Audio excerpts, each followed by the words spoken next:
तो किसान आंदोलन का आज 26वां दिन है। आज किसान 24 घंटे की भूख हड़ताल करेंगे। इसके अलावा किसानों को टोल फ्री करवाने से लेकर पीएम के मन की बात का विरोध करने का भी प्लान है। किसानों के इतने कड़े रुख के बावजूद देश के गृह मंत्री ने इस मामले के जल्द समाधान की उम्मीद जताई और इस बीच सरकार ने किसानों को फिर से बातचीत का न्योता दिया है। सरकार ने 40 किसान संगठनों को बाकायदा चिट्ठी लिखकर बातचीत की तारीख बताने के लिए कहा है, लेकिन किसान अब बातचीत के मूड में नहीं है। उनका यह कहना है कि बातचीत के कई दौर बीत चुके हैं, इसके बावजूद अब तक समाधान नहीं निकला है। फिर से एक बार सरकार की ओर से पेशकश की तारीख बताई जाए, उसमें सरकार और किसान के संगठनों के जो मुखिया हैं उनसे बातचीत की जाएगी। और आइए अब आपको दिखाते हैं संयुक्त सचिव विवेक अग्रवाल ने किसान संगठनों को जो चिट्ठी भेजी है उसका मजमून क्या है। देश के किसानों के सम्मान में पूरे खुले मन से केंद्र सरकार पूरी संवेदना के साथ सभी मुद्दों के समुचित समाधान के लिए प्रयासरत है। अतः भारत सरकार द्वारा वर्तमान आंदोलनरत किसानों के सुझावों के संबंध में भी वार्ता के द्वार खुले रखे हैं और उनको भी सुनकर उनके सुझावों को भी सुनने हेतु वार्ता का अवसर प्रदान किया गया है। भारत सरकार की ओर से लगातार आंदोलनरत किसान संगठनों के प्रतिनिधियों से अलग अलग वार्ता का प्रयास किया जा रहा है। अतः विनम्रतापूर्ण अनुरोध है कि उपरोक्त बिंदुओं को पूर्व आंदोलनरत किसान संगठनों के प्रतिनिधियों के समझ रख चर्चा उपरांत शेष आशंकाओं के संबंध में विवरण उपलब्ध कराने का कष्ट करें तथा फिर से वार्ता के लिए सुविधानुसार तिथि अवगत कराने का कष्ट करें, जिससे विज्ञान भवन नई दिल्ली में फिर से बैठक आयोजित करके समाधान निकाला जा सके और वर्तमान आंदोलन को शीघ्र खत्म किया जा सके।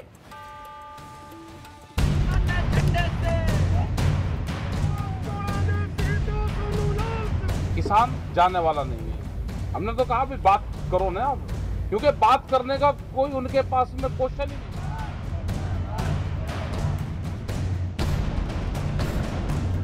24 घंटे का रिले हंगर स्ट्राइक जितनी भी साइट्स हैं सब पे शुरू होगा। दिल्ली में ठंड बढ़ने के साथ साथ किसानों का रुख भी सख्त होता जा रहा है। रविवार को कृषि बिल के खिलाफ अपनी बात मनवाने के लिए किसान नए प्लान के साथ सामने आए। स्वराज इंडिया के प्रमुख योगेंद्र यादव ने सिंघू बॉर्डर पर हुए संवाददाता सम्मेलन में 24 घंटे भूख हड़ताल करने का ऐलान किया। 24 घंटे का रिले हंगर स्ट्राइक, क्रमिक अनशन जिसको बोलते हैं, 8 घंटे का नहीं, 24 घंटे का रिले हंगर स्ट्राइक जितनी भी साइट्स हैं सब पे शुरू होगा। और हम देश भर में इस आंदोलन के पक्ष में जहां पे भी धरने चल रहे हैं, बहुत जगह पे धरने चल रहे हैं, सबसे अपील करते हैं कि 24 घंटे का रिले हंगर स्ट्राइक कल से यहां पे शुरू करें। पहले ही कड़ाके की सर्दी में सड़क पर बिस्तर लगाने वाले किसान तमाम परेशानी झेल रहे हैं। ऐसे में भूख हड़ताल का ऐलान एक बड़ा फैसला है, लेकिन देश का अन्नदाता यहीं रुकने को राजी नहीं है। कृषि कानून के खिलाफ भूख हड़ताल के अलावा किसानों ने 23 दिसंबर को लोगों से एक वक्त का खाना छोड़ने की अपील की है। 25 से 27 दिसंबर के बीच किसान हरियाणा में टोल प्लाजा पर वसूली नहीं करने देंगे। सभी किसान समर्थकों को 27 दिसंबर को प्रधानमंत्री मोदी के मन की बात के दौरान थाली बजाने की अपील की गई है। उन्हें प्रधानमंत्री के संबोधन के दौरान थाली बजाते रहने को कहा गया है। किसानों ने एनडीए सांसदों और विधायकों से समर्थन भी मांगा है। एनडीए के नेताओं से समर्थन न मिलने की सूरत में उनके खिलाफ प्रदर्शन और प्रचार की भी मंशा किसानों ने जताई है। 23 तारीख का मसला तय हुआ। 23 तारीख को किसान दिवस के रूप में मनाते हैं। हमने कहा कि किसान दिवस के रूप में मनागा, लेकिन एक दिन के लिए वही किसान जो देश को अन्न देता है, एक दिन को कह रहा कि आप एक टाइम का आप भोजन मत ग्रहण करो, अपने घर में मत बनाओ और आप किसान आंदोलन को याद करो। प्रधानमंत्री नरेंद्र मोदी के बार बार समझाने के बावजूद किसान मानने को तैयार नहीं हैं। ऐसे में सरकार भी कृषि बिल के समर्थन वाले किसान संगठनों को दिल्ली बुलाकर मुलाकात कर रही है। रविवार को पश्चिम यूपी के किसानों ने कृषि भवन में कृषि मंत्री नरेंद्र सिंह तोमर से मुलाकात की और नए कानूनों का समर्थन करते हुए ज्ञापन सौंपा। इस बिल का हम समर्थन करते हैं। इसमें जो हमारे अंदर संदेह था उसको हमने दूर करना था। जैसे इसमें जो भी था कि 3 दिन के अंदर अंदर पेमेंट मिल जाएगा। कोई ज़मीन, ये खेती का एग्रीमेंट है, खेत का नहीं। ये खेती का एग्रीमेंट है, खेत का नहीं।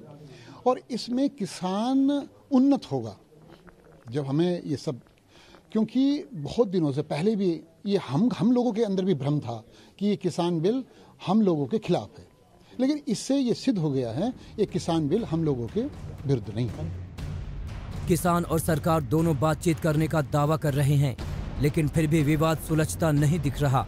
ऐसे में दिल्ली से दूर पश्चिम बंगाल में रोड शो करने वाले गृह मंत्री ने बड़ी बात कही।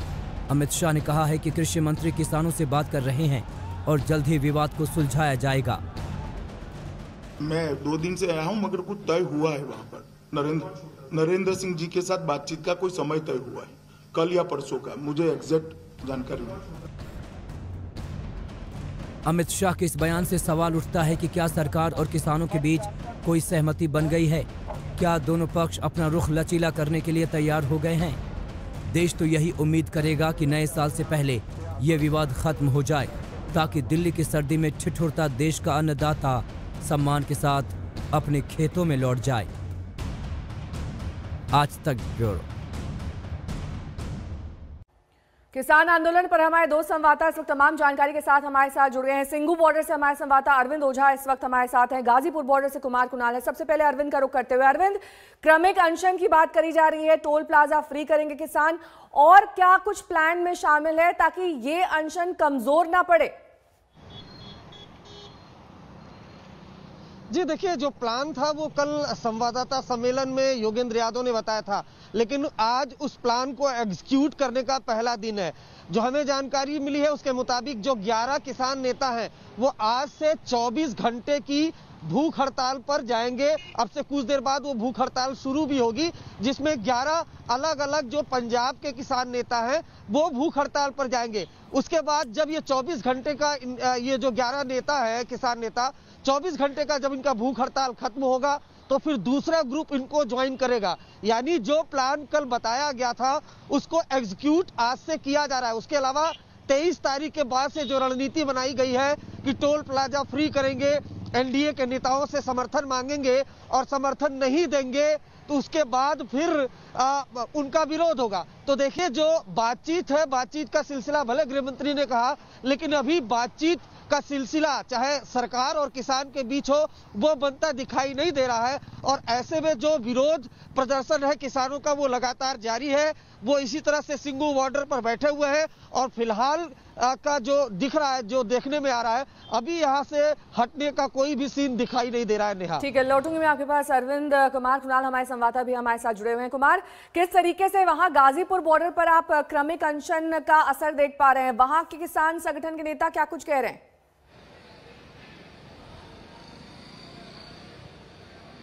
देखिए, यहाँ उत्तर प्रदेश उत्तराखंड के मुख्य तौर पर किसान हैं नेहा, और कुल मिलाकर के 23 तारीख जो चौधरी चरण सिंह का जन्म वर्ष दिवस होता है वो बहुत महत्वपूर्ण है यहाँ के लिए। उनका कहना है कि किसान दिवस पर प्रधानमंत्री भी जाएं, किसानों को, जो किसानों के नेता थे चरण सिंह, उनके समाधि पर जैसे वो मत्था टेकने गए थे गुरु तेग बहादुर सिंह जी के शहीदी दिवस पर। तो ये एक बड़ा कार्यक्रम है। उस दिन भी तमाम किसान नेता अपनी कोशिश में लगेंगे कि वहां पर आवाज बुलंद की जाए।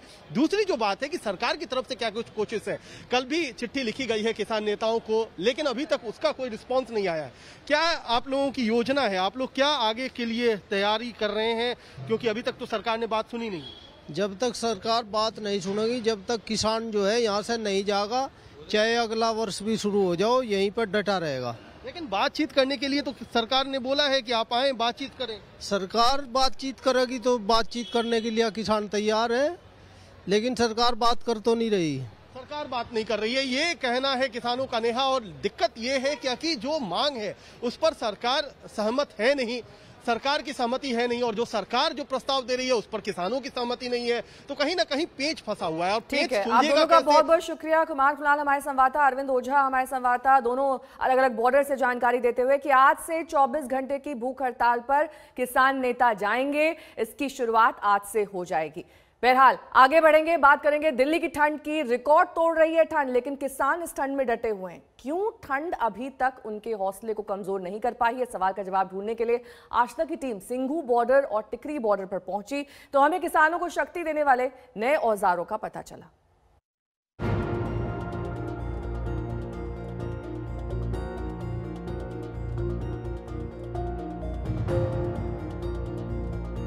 सिंघू बॉर्डर में अपनी जिद पर अड़े किसानों ने अब ऐसे ऐसे इंतजाम कर लिए हैं जिनके बारे में किसी ने सोचा तक नहीं था। दरअसल ये आंदोलन 1-2 दिन का नहीं रहा, 3 हफ्ते से ज्यादा बीत चुके हैं और किसानों की माने तो वो आगे 6 महीने की तैयारी किए बैठे हैं। इस वजह से उन्होंने जहां अपने नहाने और कपड़े धोने का भी इंतजाम कर लिया है, वहीं देसी जुगाड़ से बनाए गए गीजर से गर्म पानी का भी बंदोबस्त है। जहां तक वॉशिंग मशीन की बात है तो सिंघू बॉर्डर पर ऐसी कई मशीनें लगी हैं जिनमें रोजाना 2000 से ज्यादा कपड़े धुलते हैं। आपका क्या सिस्टम रहता है? कई लोग कपड़े देते हैं, कितने लोग कपड़े देते हैं जी? सानू रोज ਅਸੀਂ 3 ਤਰੀਕ ਦੀਆਂ ਮਸ਼ੀਨਾਂ ਚੱਲਦੀਆਂ ਸਾਡੀਆਂ, तो रोज ਅਸੀਂ 2000 ਜਾਂ 3000 ਬੰਦੇ ਦੇ ਕੱਪੜੇ ਧੋਨੇ ਆ। अच्छा, ਹਾਂਜੀ ਹਾਂਜੀ। और क्या आपका सिस्टम क्या है यहाँ पे? ਸਿਸਟਮ ਇਦਾਂ ਜੀ, ਸਾਡਾ ਅਸੀਂ ਬਕਾਇਦਾ ਉੱਥੇ ਲਿਫਾਫੇ ਦੇ ਵਿੱਚ ਨਾਂ ਲਿਖ ਕੇ, ਨੰਬਰ ਲਿਖ ਕੇ ਕੱਪੜਾ ਲਈਦਾ ਆ। ਉਹਦਾ ਜੀ ਪੜਾ ਕੇ ਜਿੱਦਾਂ ਘੰਟੇ ਦੇ ਵਿੱਚ ਕੱਪੜੇ ਮੋੜ ਦੇਈਦੇ, ਉਹਨੂੰ ਸੁਕਾ ਕੇ ਬਕਾਇਦਾ। ਹਾਂਜੀ, ਸਾਡੇ ਸੇਵਾਦਾਰ ਲੱਗੇ ਹੋ। मशीनें सुबह से शाम तक करीब 10 घंटे तक चलती हैं। इनके लिए जनरेटर से बिजली और टैंकरों से पानी का बंदोबस्त किया जाता है। कपड़े लेने का सिस्टम ऐसा है कि उनके गुम होने या अदला बदली होने की गुंजाइश कम है। लोग पॉलिथीन के पैकेट में अपने कपड़े, अपना नाम और फोन नंबर लिखकर दे जाते हैं। इसी तरह से कुछ दूसरी जगहों पर भी वॉशिंग मशीन लगाई गई है। यहाँ किसान खुद भी अपने कपड़े धो सकते हैं और दूसरों की मदद भी ले सकते हैं। नहीं, यहाँ पे ना लोगों को बहुत दिक्कत होती थी कपड़े धोने में, नहाने में, फिर इसलिए ये सारा सेटअप किया गया है। हाँ। तो ये क्या आप लोगों की तरफ से कपड़े धोए जा रहे हैं, किसान भाई खुद आकर धो रहे हैं? नहीं, किसान भाई भी हेल्प कर रहे हैं, हम भी कर रहे हैं, मतलब सभी करवा रहे हैं, हेल्प सभी करवा रहे हैं। वैसे हम धो के दे रहे हैं। आप कपड़े धोकर उनको दे रहे हैं? हाँ जी।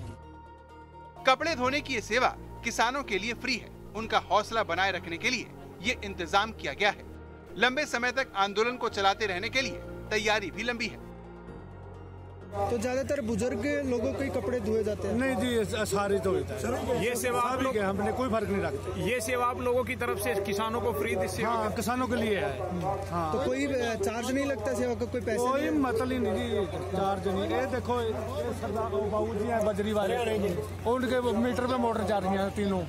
ये पानी वाली सप्लाई है, 24 घंटे मोटर चलता है, कोई मर्द पैसा नहीं लेता। वॉशिंग मशीन के साथ ही किसानों के नहाने के लिए गर्म पानी का भी बंदोबस्त किया गया है। जुगाड़ से बनाए गए इस गीजर में अंदर लकड़ी जलाई जाती है, फिर एक तरफ से ठंडा पानी डाला जाता है और दूसरी तरफ से वो गर्म होकर निकलता है। इस तरह बाल्टी में गर्म पानी इकट्ठा हो जाता है और फिर किसान गर्म पानी से नहाते हैं। मैं तो यही लोकल पट्टी है हमारे पास, पट्टी है, पट्टियां लेके आए हैं, जुगाड़, देसी जुगाड़ है हमारे पास। वो लकड़ लाते हैं तो पानी गर्म हो जाता है, सिलेंडर भी है, सब कुछ है। तो आपने देखा कि इस ठंड में बचाव करने के लिए जो तमाम व्यवस्था है वो किसानों के जरिए की गई है, ताकि वक्त रहते जब अगर ये प्रदर्शन का वक्त ज्यादा बढ़ता है तो कम से कम वो अपने आप को ठंड से बचाते हुए अपनी बात सरकार के सामने रख सकें। गर्म पानी से नहाने के लिए देसी गीजर के साथ ही सिंघू बॉर्डर पर किसानों के लिए टूथपेस्ट, ब्रश का भी इंतजाम है। यही नहीं, प्रदर्शनकारियों के लिए जुराबों से लेकर पायजामे तक का बंदोबस्त यहाँ कर दिया गया है। वहीं खाने के लिए सिंघू बॉर्डर पर करीब 100 लंगर चल रहे हैं। अपने घर से दूर आए किसानों के लिए संघर्ष लंबा है। किसान मानते हैं कि उनके सामने यहाँ कई मुश्किलें हैं, लेकिन वो अपनी मांग से पीछे हटने को तैयार नहीं है। उनका कहना है कि सरकार उनकी मांगे मान ले तो वो फौरन अपने घर लौट जाएंगे। वहीं सरकार कह रही है कि किसानों को विपक्ष गुमराह कर रहा है। इसी रस्साकशी में दिल्ली एक ऐसे आंदोलन की गवाह बनी है जिसकी हर तस्वीर किसानों की जिद की कहानी बयां करती है। ऐश्वर्या पालीवाल के साथ राम किंकर सिंह, सिंघू बॉर्डर, दिल्ली आज तक।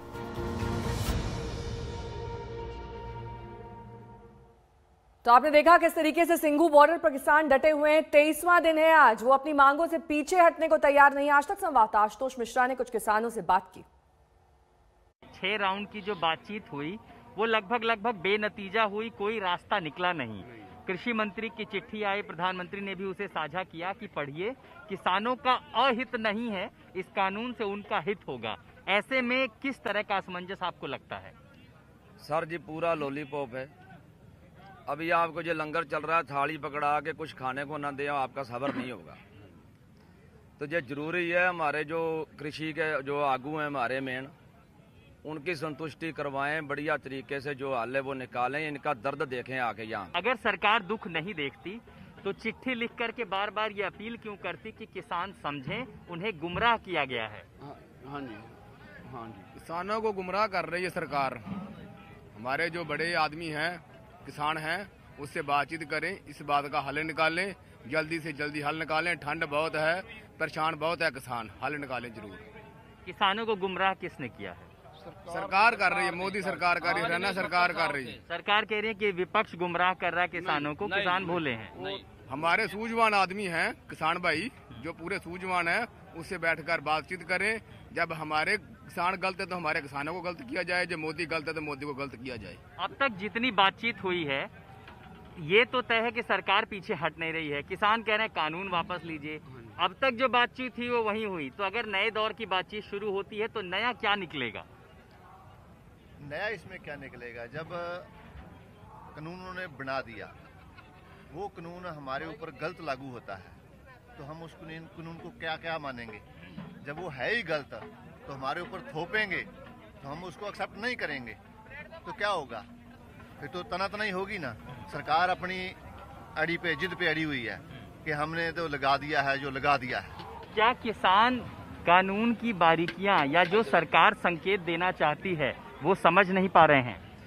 बिल्कुल बिल्कुल ऐसा है कि अब आपको पता है कि जितने भी मंत्री हैं, चाहे वो कृषि मंत्री तोमर जी हैं, अमित शाह गृह मंत्री हैं, राजनाथ है, जो भी है, किसी ने भी आज तक कोई किसानों की जथोबंदियों के साथ मिलकर कोई बात नहीं की।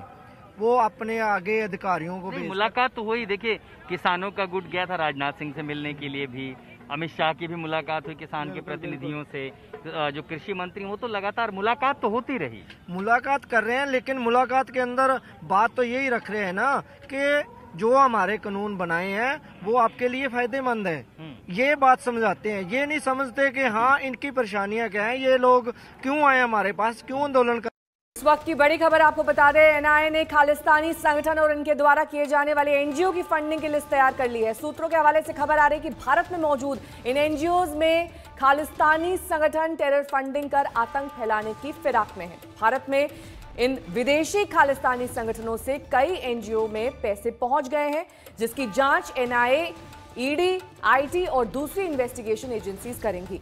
गृह मंत्रालय में 12 दिसंबर को एनआईए, ईडी, आईटी, सीबीआई और एफसीआरए डिवीजन के अधिकारियों की एक बड़ी बैठक हुई थी। इसके बाद यह प्लान तैयार हुआ कि एसएफजे, बब्बर खालसा इंटरनेशनल, खालिस्तान जिंदाबाद फोर्स, खालिस्तान टाइगर फोर्स और शिकंजा कसने और विदेशी फंडिंग को खंगाला जाएगा। एक और छोटे से ब्रेक के लिए यहां रुकेंगे, फौरन होंगे हाजिर कुछ और खबरों के साथ। देखते रहिए आज तक।